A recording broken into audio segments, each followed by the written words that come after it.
Muy bien, hermanos, vamos a entonces abrir la Biblia en Romanos y hoy vamos a dar inicio a esta nueva serie de enseñanzas basados obviamente en el libro de Romanos y quise titular esta serie Romanos, la explicación del Evangelio. Así se llamará la serie, Romanos, la explicación del Evangelio. Hoy solamente vamos a introducir el libro y si ustedes observan en el verso 1, aparece una palabrita que es un nombre, ¿cierto?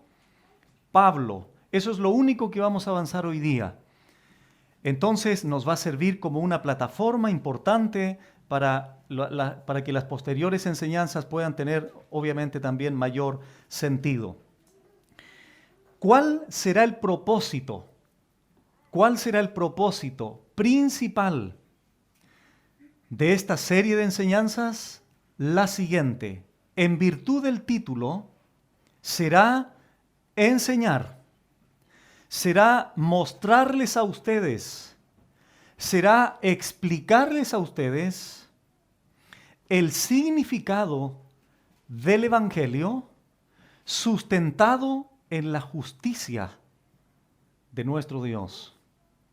Si ustedes observan, por ejemplo, Romanos 1, 16 y 17, es el gran pasaje con respecto a lo que dije anteriormente, porque no me avergüenzo, dice Pablo, del Evangelio, porque es poder de Dios para salvación a todo aquel que cree, al judío primeramente y también al griego.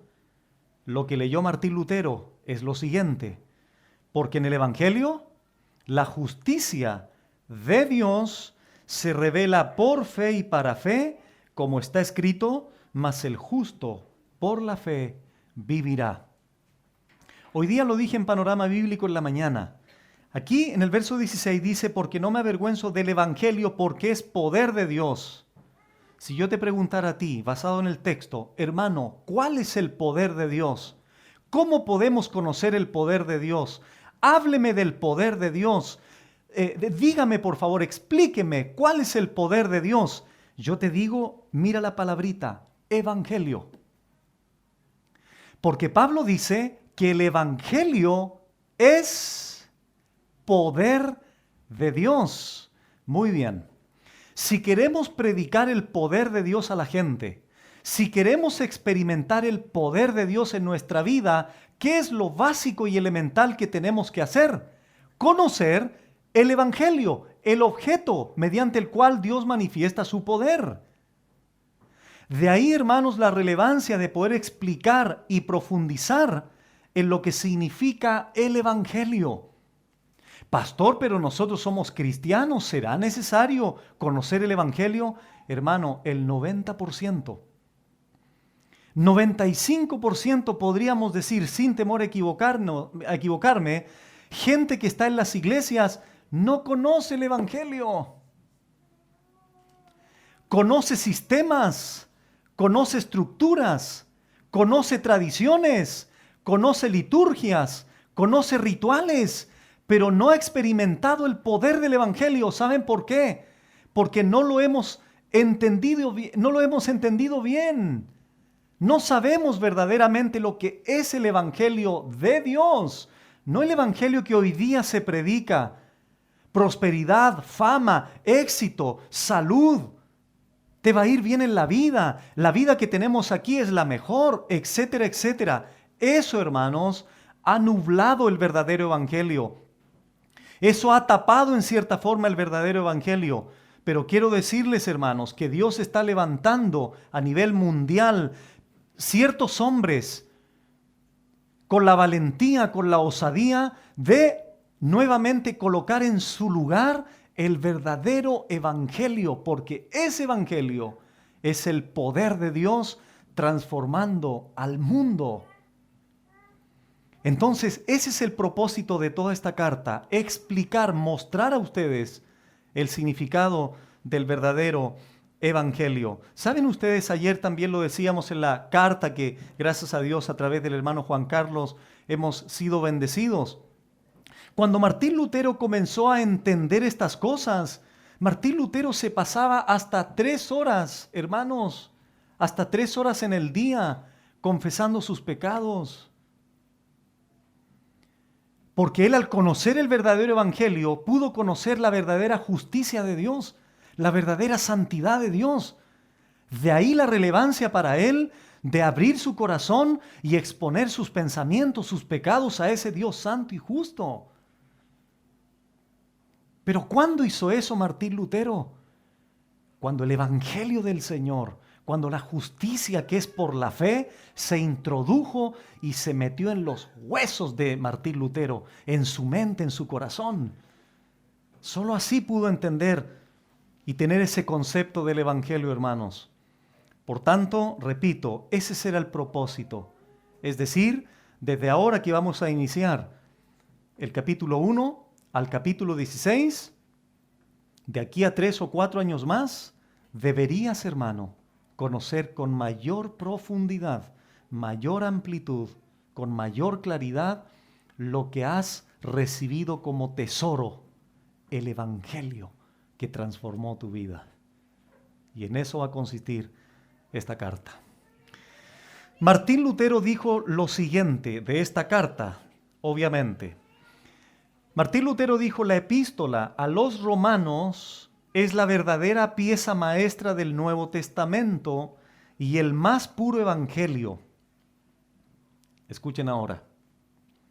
Él dice: es digna de que todo cristiano no solo la sepa de memoria, palabra por palabra, sino también de que se ocupe en ella como su pan cotidiano del alma, pues nunca puede llegar a ser leída o ponderada lo suficiente, y cuanto más se la estudia, tanto más preciosa y apetecible se vuelve.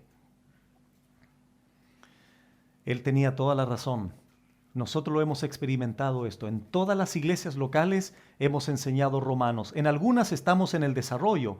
En algunas estamos en el capítulo 9, otras en el capítulo 2, que es la iglesia en Santiago, que es la más nueva. Y estamos enseñando Romanos, porque queremos que nuestros hermanos sepan lo que es el verdadero evangelio. Juan Calvino dijo de esta carta: no sé si será posible detenerse mucho en ponderar la utilidad de esta epístola. Por un lado, temo que mis alabanzas, lejos de aumentar su grandeza, no consigan sino disminuirla. Por otro lado, ella se explica desde el principio y se da a conocer más claramente de cuanto pudiera decirse con palabras. Será, pues, mejor hablar de su argumento, por el cual se verá inmediatamente y sin dificultad que, aparte de otros muchos valores especiales en ella contenidos, tiene uno, sobre todo muy peculiar y particular, jamás lo suficientemente apreciado y estimado: el que quien alcance a comprenderla habrá hallado en ella la puerta abierta para penetrar hasta el más oculto tesoro en la Escritura. Por último, Ironside dijo lo siguiente, cito: es indudable que la epístola a los romanos constituye la declaración más científica del plan divino de la redención que plugo a Dios dar a los hombres.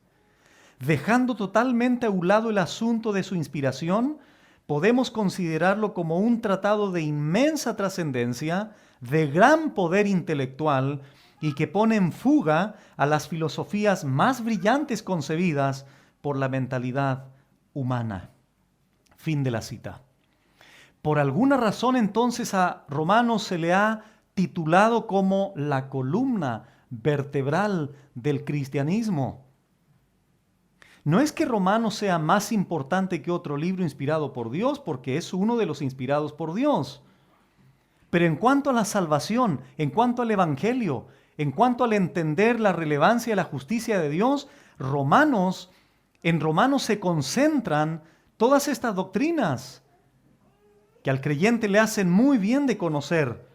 Esta carta ha generado una importantísima influencia en hombres tales como John Wesley, Agustín de Hipona, Juan Bunyan y desde luego Martín Lutero, por mencionar algunos.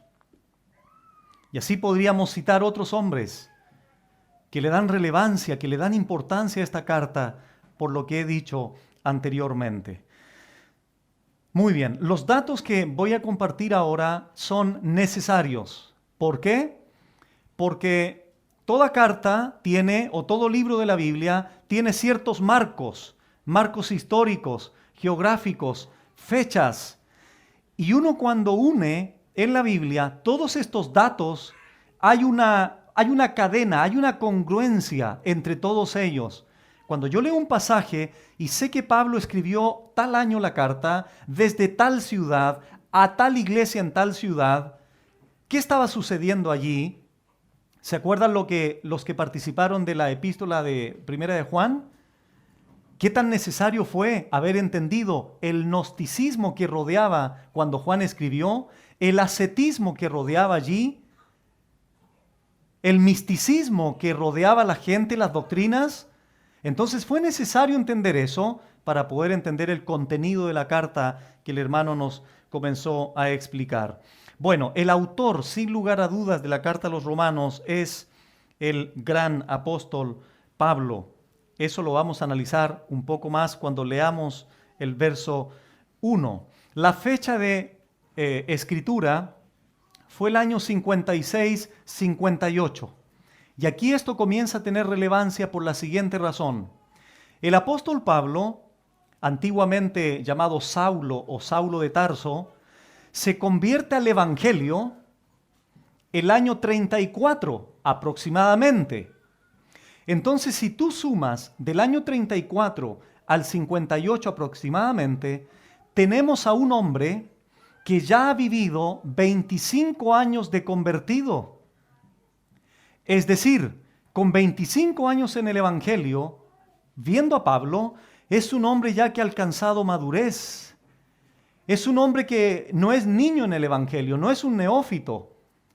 Por lo tanto, cuando una persona ha madurado en el Evangelio, es digno de escuchar, ¿verdad? Sobre todo con el testimonio que Pablo tenía.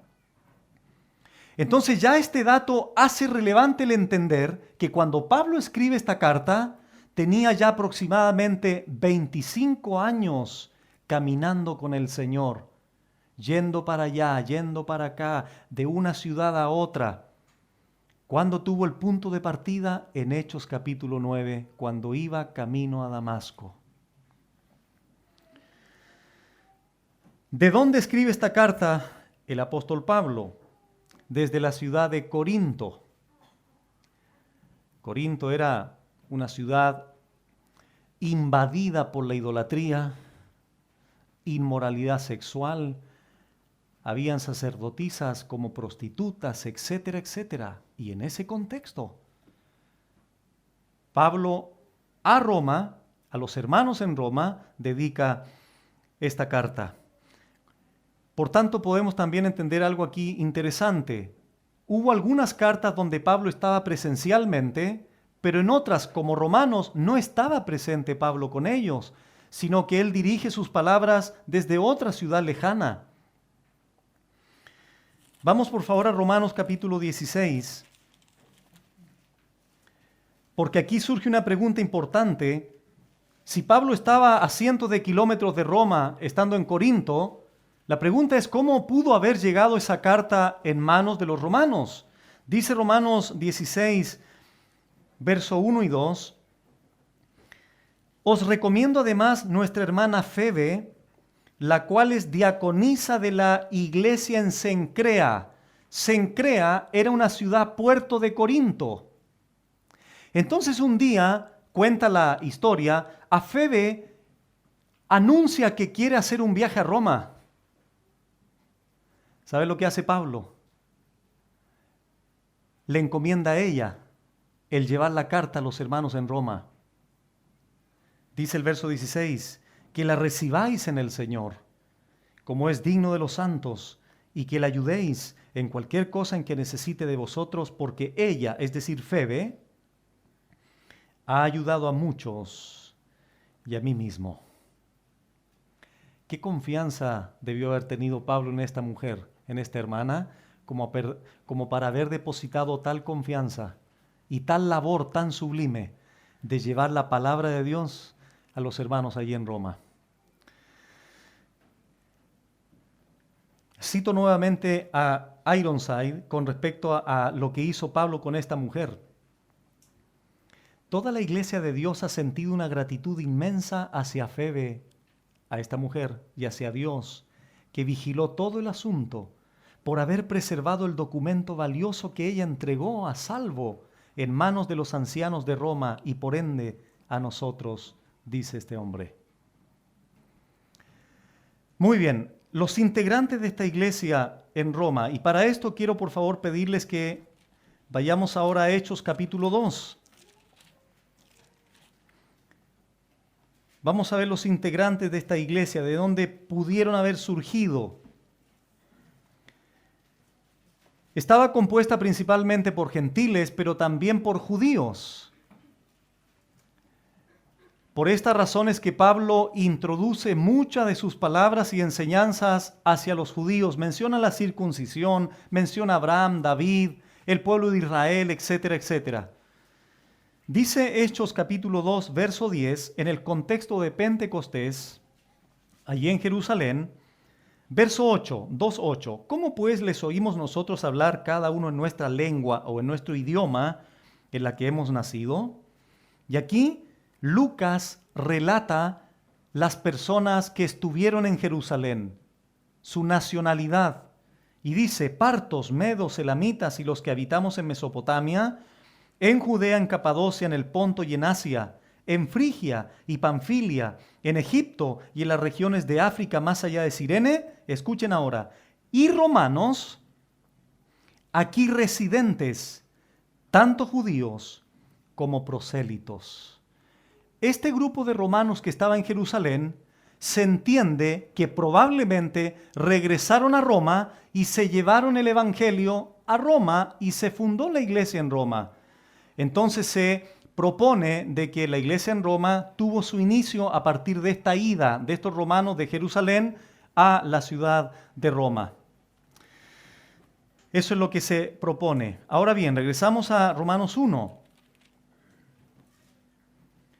Podemos concluir entonces y responder a quiénes específicamente Pablo dedica su carta, y leemos en Romanos 1:7 lo siguiente: a todos los que estáis en Roma, pero no a todos los romanos. Ahora Pablo lo clarifica en la siguiente frase, y él dice: amados de Dios, llamados a ser santos. Por tanto, la audiencia a la cual Pablo escribe, si tú me dices los romanos, es correcto, pero más específicamente su carta es a los amados, es decir, a los creyentes en Roma. Esa es la audiencia, los creyentes llamados aquí amados y llamados a ser santos. Muy bien, le dije anteriormente que el autor es Pablo, ¿verdad? De esta carta a los romanos. Pero hay algo interesante que señalar, y es lo siguiente. En el caso de Romanos, tiene tres autores, por así decirlo. El autor es divino siempre de los libros de la Biblia, el Espíritu Santo. Toda escritura es inspirada por Dios. El autor humano, ¿quién fue? Pablo. Pero el escritor humano fue otro personaje que fue Tercio. Por esa razón entonces decimos que tuvo tres autores. Con cuidado lo digo, no se vaya a malinterpretar esto, por eso lo quise explicar. Dios es el autor, porque la Biblia que tenemos en nuestras manos, hermanos, es un libro divino humano. Es como nuestro Señor. Cristo es divino y humano al mismo tiempo. La Biblia es divino humano. Romanos entonces tiene un autor divino que es Dios, un autor humano que es Pablo y un escritor humano que es Tercio. Vamos a Romanos 16, versículo 22, donde aparece de manera explícita lo que estoy diciendo.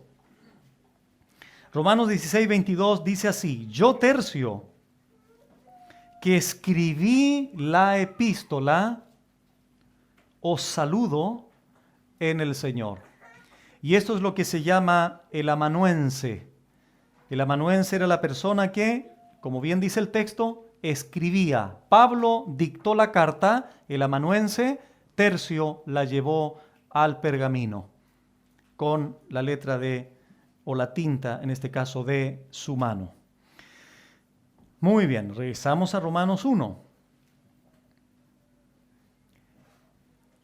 Vamos a ampliar un poquitito más, hermanos, a continuación el propósito, con un mayor alcance de la carta en su conjunto. Dijimos que en este sentido Pablo escribe esta carta para enseñar, para explicar la justicia de Dios, la santidad de Dios, pero a través del Evangelio. ¿Cómo el hombre puede obtener perdón siendo como es? ¿Cómo el hombre puede ser perdonado por Dios teniendo la condición que Pablo, por ejemplo, señala en Romanos 3, diciendo que no hay un justo, no hay quien busque a Dios, etcétera, etcétera?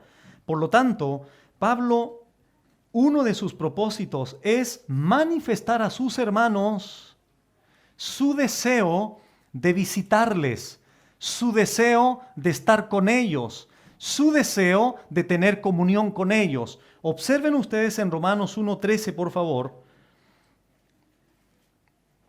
Verso 11, perdón. Romanos 1:11 dice, porque deseo veros. El 10 también dice, rogando que de alguna manera tenga al fin, por la voluntad de Dios, un próspero viaje para ir a vosotros, porque deseo veros, para comunicaros algún don espiritual, a fin de que seáis confirmados.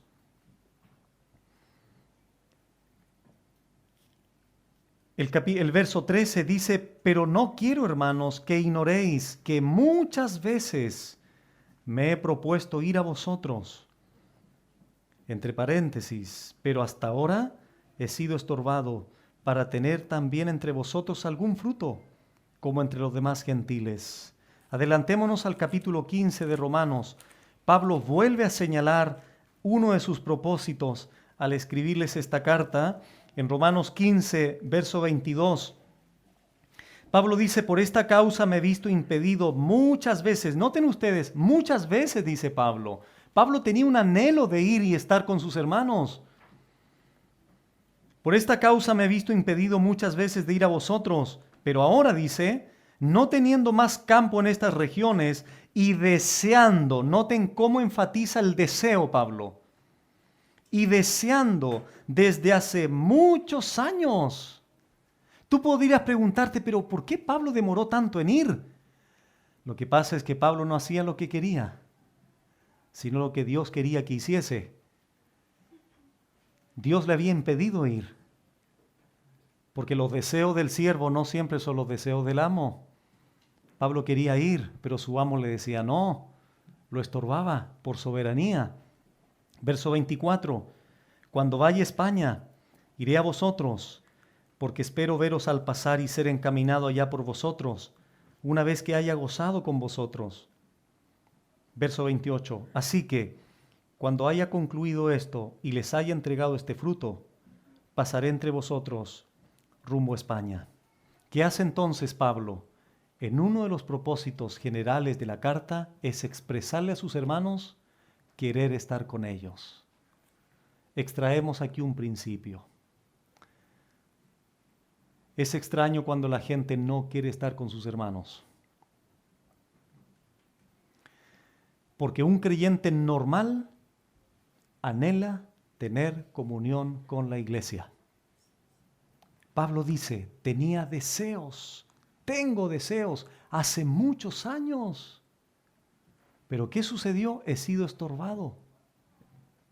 No es que Pablo no quería, no es que era apático con la iglesia en Roma. Simplemente por soberanía de Dios todavía no podía estar con sus hermanos. Pero él anhelaba estar con la gente, con los creyentes, porque nos identifica un Señor, un bautismo, un Padre, una fe, etcétera, etcétera. Bueno, en segundo lugar, hermanos, como dije anteriormente, Pablo quiere expresar aquí la gran doctrina del Evangelio, explicando lo que es el Evangelio. Y retrocedemos a Romanos 1, por ejemplo, porque a partir del verso 18 al 32, tomando también el capítulo 2, ¿saben lo que hace Pablo aquí? Establece y deja claramente enseñado que todo hombre es culpable ante Dios. Pablo establece que tanto el judío como el gentil son culpables ¿de qué? De haber rechazado la verdad de Dios con su impiedad y con su injusticia. ¿Qué hace Dios como consecuencia de aquello? Los entrega a pasiones, los entrega a lascivia, los entrega a la inmundicia. ¿Qué hicieron ellos ante la revelación de Dios en el universo? Glorificaron las criaturas, comenzaron a hacer estatuas, comenzaron a desarrollar la idolatría de cuadrúpedos, de animales, cortaban árboles, hacían formas, imágenes, adoraban las criaturas antes que al Creador. Y Pablo les dice, ustedes son culpables. Dios les manifestó la revelación general a través del universo para que crean en Él. Y ellos no, rechazan a Dios y comienzan a adorar a las criaturas. Por eso Pablo dice, ustedes son inexcusables, no tienen defensa ante Dios. En Romanos 3 les dice, no son justos ustedes, no hay quien entienda, no hay quien busque a Dios. Entonces en Romanos 3 se establece la culpabilidad, cuán injusto es el hombre, no hay ninguna persona buena, y comienza a introducir la justificación por la fe.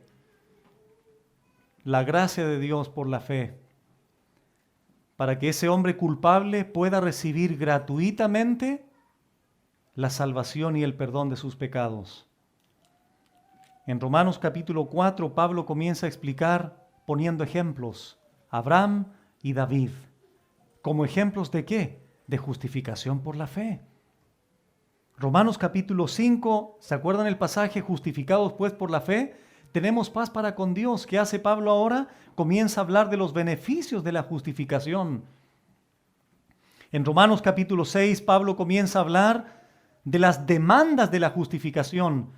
¿En qué sentido? De que aquel hombre que ha sido justificado o mujer que ha sido justificada debe vivir en santidad. Antes disponía sus miembros para la injusticia, ahora sirve al Señor con sus miembros, pero ahora al Dios justo, aquel que lo ha justificado. Romanos capítulo 7, Pablo expresa allí la problemática de que si bien es cierto una persona ha sido justificada, hay una batalla espiritual con la carne. Romanos capítulo 8, el gran pasaje de la seguridad, ninguna condenación hay para los que están en Cristo Jesús.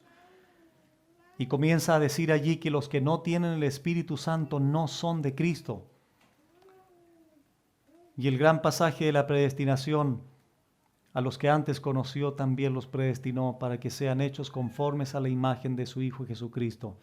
Y al final del capítulo 8 Pablo dice, estoy seguro que ni la muerte, ni los ángeles, ni principados, ni potestades, etcétera, etcétera, nada me podrá separar del amor de Dios. Entonces el hilo conductor de toda la carta a los romanos es precisamente cómo Dios justifica al hombre pecador solamente por la fe. Romanos 9, 10 y 11 comienza a enseñar qué pasó con Israel. El pasado de Israel, Romanos 9, el presente de Israel, Romanos 10, y el futuro de Israel, Romanos capítulo 11. Y así, Romanos 12, la vida práctica del creyente, Romanos 13, la vida civil del creyente, Romanos 14 y 15, las cuestiones que no tienen mayor importancia, donde se hace el llamado al fuerte en la fe a no contender sobre opiniones con el débil en la fe. Si un día es más santo que otro, si se tiene que comer carne o no comer carne, si vegetales o no vegetales, etcétera, etcétera. Y Romanos 16 termina Pablo señalando a aquellas personas que lo ayudaron en el ministerio. Salúdame a tal persona, y se mencionan no sé cuántos nombres al final. Muy bien, hermanos. Estamos en Romanos 1. Voy a leer solo el primer pasaje. Dice Pablo, siervo de Jesucristo, llamado a ser apóstol, apartado para el Evangelio de Dios. ¿Cuál es la primera palabrita que aparece ahí? No, la primera del texto. Pablo. Por lo tanto, lo que quiero hacer ahora es que conozcamos un poco más de este apóstol para poder entender cómo, hermanos, cómo es posible que Pablo, teniendo la vida que tuvo, pudo ser usado en las manos de Dios para escribir tan magna carta. La palabra Saulo es llamado y la palabra Pablo, el nombre romano o griego, es pequeño. Imagínate el nombrecito, llamado pequeño. Dijimos ya que Pablo se había convertido al Señor en el año 34 aproximadamente, entonces ya tenía bastante experiencia en la enseñanza con el Señor.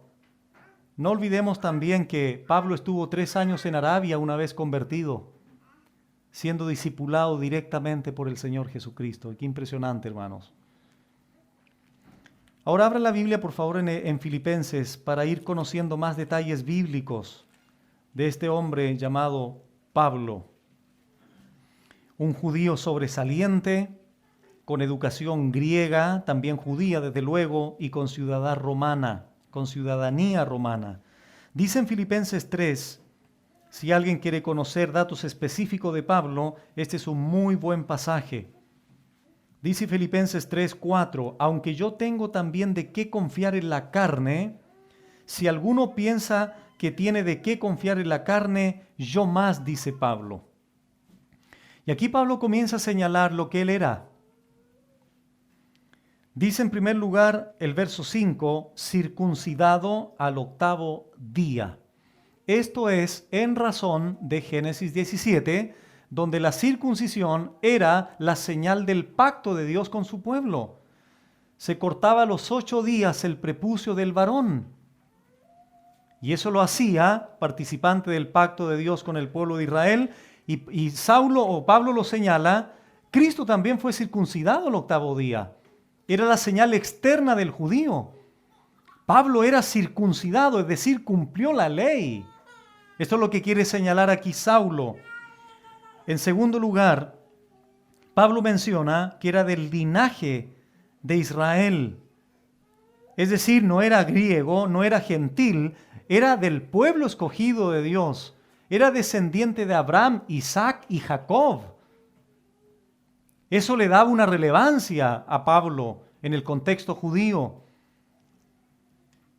Además de ser del linaje de Israel, menciona Pablo aquí de la tribu de Benjamín.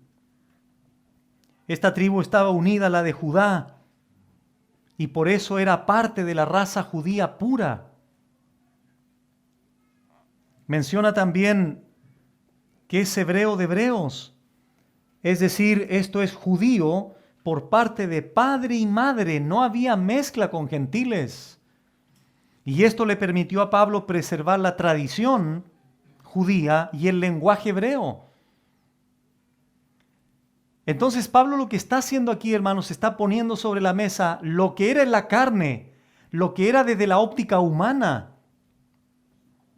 Sigue diciendo Pablo aquí, en cuanto a la ley, fariseo, la secta judía más estricta, que abogaba por la más completa observancia de la ley. Entonces, la credencial de Pablo, el currículum de Pablo, en la carne era contundente. Circuncidado el 8º día, del linaje de Israel, de la tribu de Benjamín, hebreo de hebreos, en cuanto a la ley, fariseo, en cuanto a celo, perseguidor de la iglesia, en cuanto a la justicia que es en la ley, irreprensible. Ahora bien, hermanos, versos 7 al 9. Pero cuantas cosas eran para mí ganancia, es decir, las anteriormente mencionadas, las he estimado como qué cosa. como pérdida, por amor de Cristo. Y ciertamente aún estimo todas las cosas, las anteriormente mencionadas, como pérdida por la excelencia del conocimiento de Cristo Jesús, mi Señor, por amor del cual lo he perdido todo y lo tengo por basura. La Reina Valera traduce aquí y pone esta palabra basura porque el lenguaje muy fuerte que aparece en el original. Pablo lo que quiso decir aquí es que todo lo mencionado anteriormente que había alcanzado en la carne, para él era estiércol, excremento.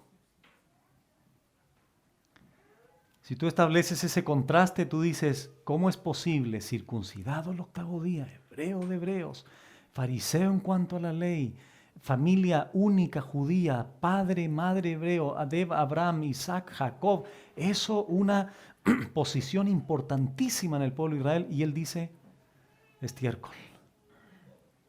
Eso es para ver, hermanos, la diferencia en el corazón de Pablo de lo que había alcanzado en la carne por la justicia de la ley y lo que ahora por gracia había alcanzado a través de otra vía. ¿Cuál vía, pastor? La siguiente. Verso 9. Y ser hallado en él, en Cristo. Esto es clave. No teniendo mi propia justicia, circuncidado al octavo día, hebreo de hebreos, de la tribu de Benjamín, etcétera, etcétera. Esa era mi justicia. Yo descansaba en eso, dice Pablo. Eso no. ¿Qué dice ahora? Que es por la ley, sino por la que es por la fe de Cristo, la justicia que es de Dios por la fe. ¿Cuál es la justicia que es por la fe? La que Pablo va a comenzar a explicar en Romanos 1 al 16. Entonces Pablo, hermanos, observemos lo siguiente. Pablo dice, no por mi propia justicia, sino por la de Cristo. No por mis obras, sino por la de Él. Porque yo antes pensaba y descansaba en haber sido circuncidado el octavo día, hebreo de hebreos. Eso a mí me daba una cierta posición. Era fariseo, estricto, irreprensible en cuanto a la ley. Eso es basura para mí.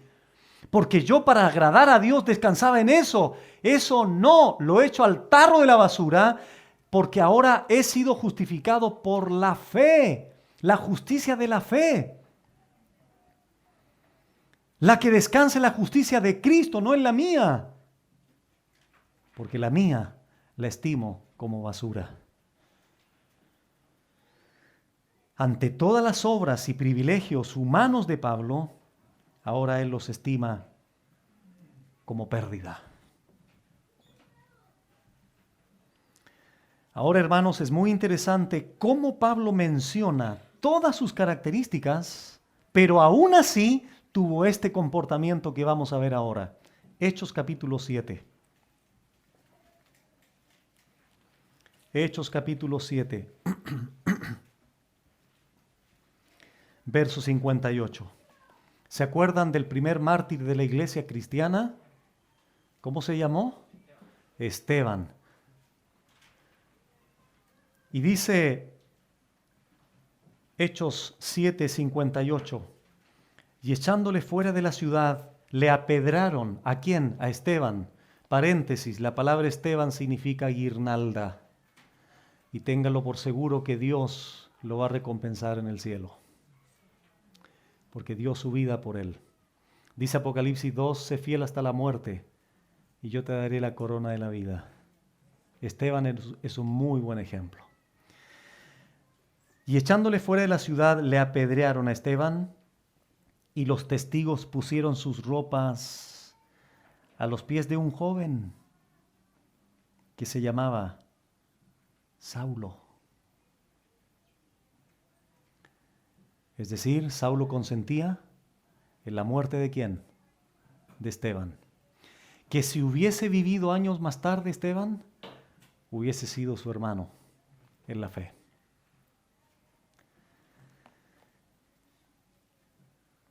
Y apedreaban a Esteban mientras él invocaba y decía: Señor Jesús, recibe mi espíritu. Y Pablo o Saulo, observando todo eso, y el 60, y puesto de rodillas Esteban, clamó a gran voz y dijo lo siguiente: Señor, no les tomes en cuenta este pecado. Y habiendo dicho esto, durmió. No les tomes en cuenta este pecado. ¿De quién aprendió esto Esteban? De Cristo en la cruz. Padre, perdónalos porque no saben lo que hacen. Y nosotros, pobre que me haga algo el hermano, Él las va a pagar. Estamos tan lejos muchas veces, hermano, del corazón de un creyente. Miren al ladito Hechos 1. Lo que estoy haciendo ahora, hermanos, es señalé los privilegios humanos, las características humanas de Pablo en la carne, circuncidado al 8º día, etcétera, etcétera. Y aun cuando Pablo tenía eso, hacía esto. Hechos 8, 1. Y Saulo consentía en su muerte. En la muerte de Esteban. Estoy en Hechos 8. En el fondo estoy siguiendo la lectura. En aquel día hubo una gran persecución contra la iglesia que estaba en Jerusalén, y todos fueron esparcidos por las tierras de Judea y de Samaria, salvo los apóstoles. Y hombres piadosos llevaron a enterrar a Esteban, e hicieron gran llanto sobre él. Y Saulo asolaba la iglesia. Y el circuncidado al 8º día, y el hebreo de hebreos, entraba y arrastraba a hombres y a mujeres y los entregaba en la cárcel. La palabra asolar aquí significa maltratar, destruir, derribar. Ese era el hermano Saulito antes. Hechos 9. Saulo, respirando aún amenazas y muerte contra los discípulos del Señor, vino al sumo sacerdote y le pidió cartas para las sinagogas de Damasco, a fin de que si hallase algunos hombres o mujeres de este camino, ¿cuál camino? Cristo, el único, desde luego, ¿qué haría él? Los trajese presos a Jerusalén. Hechos 22. Hechos 22. Aquí se dan más datos de Pablo, que lo importante es memorizar estas cosas, hermanos, para que tenga relevancia el mensaje de hoy. Hechos 22, 3. Dice: yo de cierto soy judío. Ya lo explicó en Filipenses 3. Circuncidado al 8º día, hebreo de hebreos, etc. Nacido en Tarso. Curiosamente, en Tarso, hermanos, era una de las culturas más avanzadas de su tiempo. Era una ciudad universitaria que se destacaba por su cultura, por su filosofía, escuela de filosofía. Y Saulo era de allí, de Tarso, de Cilicia, que era la provincia, pero criado en esta ciudad, instruido a los pies de Gamaliel, un gran rabino de gran nombre judío, estrictamente conforme a la ley de nuestros padres, celoso de Dios, como hoy lo sois todos vosotros. Perseguía yo este camino, dice Pablo, hasta la muerte, prendiendo y entregando en cárceles a hombres y mujeres, como el sumo sacerdote también me es testigo, y todos los ancianos, de quienes también recibí cartas para los hermanos, y fui a Damasco para traer presos a Jerusalén, también a los que estuviesen allí, para que fuesen castigados.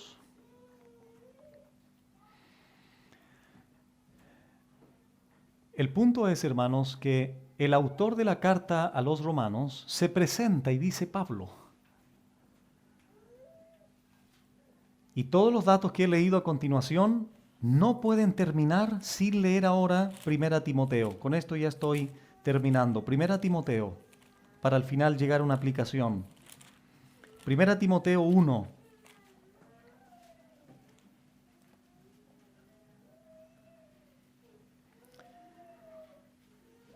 Repito, hermanos, ante toda la realidad del apóstol Pablo que expresa, ahora veamos la profundidad de lo que él dice en casi ya los últimos años de vida. 1 Timoteo 1:12. Noten ustedes lo siguiente. Doy gracias al que me fortaleció, a Cristo Jesús nuestro Señor, porque me tuvo por fiel poniéndome en el ministerio. ¿Ustedes creen que Pablo aquí no tenía en mente lo que era? ¿Qué hacía Pablo de acuerdo a lo leído?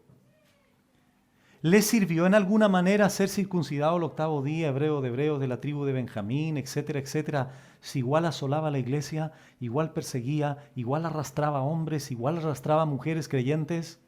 Y ahora Pablo dice, yo doy gracias al que me fortaleció, a Cristo Jesús nuestro Señor, porque me tuvo por fiel poniéndome en el ministerio. Y aquí está el meollo del asunto, verso 13.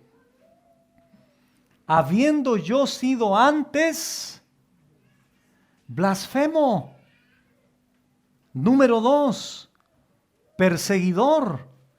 Número 3, injuriador.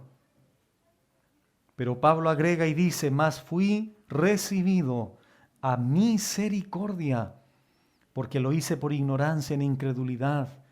Pero la gracia de nuestro Señor fue más abundante con la fe y el amor que es en Cristo Jesús. Palabra fiel y digna de ser recibida por todos, que Cristo Jesús vino al mundo para salvar a los pecadores. Escuchen ahora, hermanos, por favor, de los cuales yo soy el primero. Y esto lo dice en los últimos años de su vida. ¿Qué nos enseña esto? Que Pablo nunca perdió la humildad. Porque cuando tú sabes muy bien de dónde te rescató el Señor, Pablo injuriador, Pablo perseguidor, Pablo blasfemo, asolaba a la iglesia, arrastraba a los creyentes, perseguía a los creyentes, respiraba amenazas contra los creyentes, consintió la muerte de Esteban cuando le estaban quebrando el cráneo con piedra a su cuerpo. Él entendía muy bien de dónde lo sacó el Señor. ¿Por qué entonces enorgullecerse después? ¿Por qué entonces comenzar a creerse algo después? No, Pablo tiene muy claro, doy gracias al que me fortaleció, habiendo yo sido blasfemo, injuriador, perseguidor. Es como si Pablo hubiese dicho, ¿de qué me sirvió haber sido circuncidado al 8º día? ¿De qué me sirvió haber sido hebreo de hebreos, de la tribu de Benjamín, fariseo, irreprensible en cuanto a la ley, la justicia de la ley? ¿De qué? Fui igual un blasfemo, fui un injuriador, pero mi Señor me recibió a misericordia. Por eso en el día de hoy, al final de mis días, me sigo considerando un pecador porque es lo que soy. Y es triste, hermanos, cuando nosotros comenzamos a observar a alguien que se ha olvidado de dónde nos sacó el Señor y comenzamos a creernos algo. Aquí tenemos un ejemplo de Pablo, una mente espectacular, una mente superior, hermanos. Conocía las filosofías, hablaba otros idiomas, disputaba con los estoicos, con Zenón, con los epicúreos. Se paraba allí en el Areópago a disputar al Dios conocido, yo lo conozco, etcétera, etcétera. Y él dice, vino a salvar a los pecadores de los cuales yo soy el primero. Eso se llama humildad. Verso 16, pero por esto fui recibido a misericordia, para que Jesucristo mostrase en mí, en el blasfemo, en el injuriador, en el perseguidor, toda su clemencia para ejemplo de los que habrían de creer en él para vida eterna. Precisamente casi a estas alturas es que Pablo escribió la carta a los romanos. Con esa mente, con ese nivel, ¿será importante escuchar entonces lo que dijo en Romanos? Claro que sí, porque su madurez estaba ya en otro nivel. Su experiencia de vida con el Señor de fe estaba ya en otro escalón. Había otra sabiduría, había otro entendimiento en él. Entonces, cuando Pablo pudo entender todo lo que él era, no le quedó más opción que caer rendido a los pies del Señor, como su nuevo amo, y reconocerlo como tal. Y por esa razón regresamos a Romanos 1. Pastor, y para eso hizo tanta vuelta, para eso dio tanto. Mira ahora lo que dice Pablo. ¿Qué dice Romanos 1:1? Pablo, siervo. ¿Es distinto escuchar siervo ahora con todo lo que dije? Es otra cosa. Pero esto de siervo, esto de apartado y esto de apóstol lo vamos a ver la próxima enseñanza. Ahora bien, hermanos, ¿qué implicación tiene lo expuesto en esta introducción? ¿Cómo podemos aplicar todo esto a nosotros? Hermano, escucha bien. Todo lo que Saulo de Tarso era, todo lo que Saulo de Tarso hizo, todo lo que Saulo alcanzó en su carne, no fue obstáculo, no fue impedimento para que Dios llevara a cabo su propósito con él. En otras palabras, su experiencia, su pasado, no fue más potente que la gracia y el poder de Dios en su vida.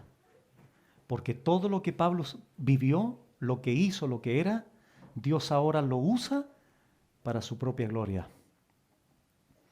Un hombre, independiente de su pasado, preparación, cultura, pecados inclusive, si Dios tiene un propósito con él, lo va a cumplir. Porque a los que antes Dios conoció, los predestinó. Y llega un momento en la cronología del hombre que Dios lo llama a él. ¿Cuándo llamó a Pablo? En el 34 después de Cristo, cumpliendo el propósito de predestinación y de preconocimiento de Dios. A Dios no le importó el pasado de Pablo, lo usó para bendición y gloria de los demás. La gente decía, ¿Pablo? ¿Y ese no era el que perseguía?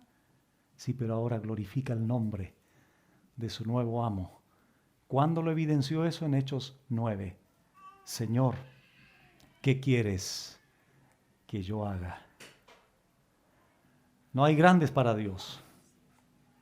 Solo hay miserables pecadores que por su gracia Él nos usa. ¿Quién podría pensar que un hombre como Pablo, Dios lo usaría para su propia gloria? Dios usa lo que quiere, cuando quiere y cómo quiere. Pero ¿cuál es nuestra responsabilidad? Disponernos en sus manos y Él hará su obra en nosotros. Ese es Pablo, eso sucedió con él, y este hombre ahora ya prepara nuestros corazones para la próxima ya enseñanza, profundizar en qué significa siervo, qué significa que haya sido llamado a ser apóstol y qué significa que haya sido apartado para el Evangelio de Dios. Así que hermanos, así como Dios lo hizo con Pablo, de usarlo para su gloria, Dios también nos puede usar a nosotros. No vamos a escribir cartas hoy día. Dios ya no inspira más libros, pero te puede usar de acuerdo a tus dones, porque todo creyente los tiene. Vamos a orar. Padre, bueno, gracias por esta introducción, Señor, esta carta preciosa, contundente, que nos va, Señor, a bendecir de tal forma que vamos a poder conocer de mejor manera el Evangelio. Vamos a entender, Señor, y comprender más claramente lo que tú has hecho, Señor, a través del poder del Evangelio en nuestra vida, habiendo creído en ti, Señor, habiendo sido justificados por la fe.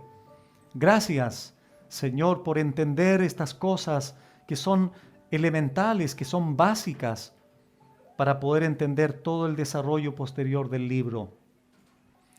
Señor, si bien es cierto, no hicimos las cosas que Pablo hizo, pero de igual forma somos pecadores como él y nos vemos identificados en él, porque de la misma forma que hiciste con él, lo hiciste con nosotros, Señor.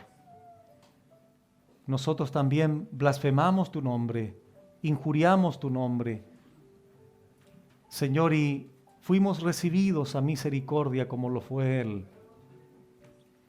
Te damos gracias por haber manifestado, Señor, tu gracia y misericordia en favor de nosotros.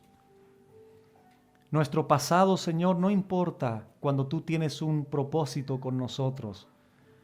Pudimos haber sido los pecadores más grandes. Sin embargo, al igual que el apóstol Pablo, tu gracia, Señor,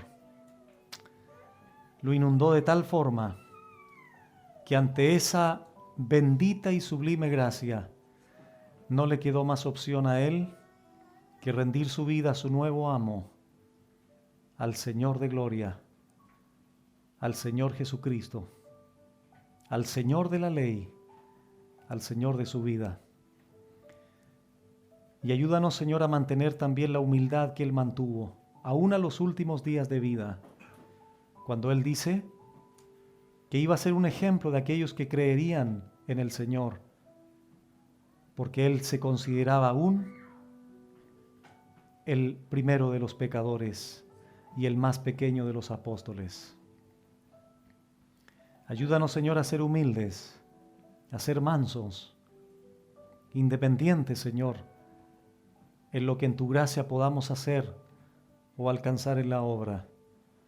Somos siervos simplemente, esclavos de Cristo, a órdenes del nuevo amo que tenemos. Ayúdanos, Padre bueno, a tener esta disposición y a ser usados para la gloria de tu nombre. Y que siempre, Señor, todo lo que hagamos, como dijo Pablo también, es la gracia operando en nosotros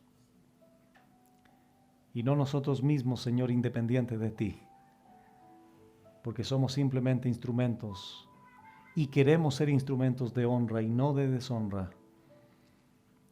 Señor, bendice a cada uno de mis hermanos. Tú nos llamaste a cada uno en forma particular y a cada uno de nosotros nos has dado dones espirituales para edificación de la iglesia. Y así como usaste a Pablo, Señor, a escribir 13 cartas, casi la mitad del Nuevo Testamento, a nosotros hoy día, conforme a nuestros dones, también, Señor, nos capacites para poder servirte y honrar tu nombre. Gracias, Señor, por esta primera enseñanza, por haber entendido las cosas necesarias para el posterior comprensión y entendimiento de la carta. Gracias, Señor, porque tú también has sido bueno con nosotros como creyentes y familia de Dios. En el nombre de Jesús, amén.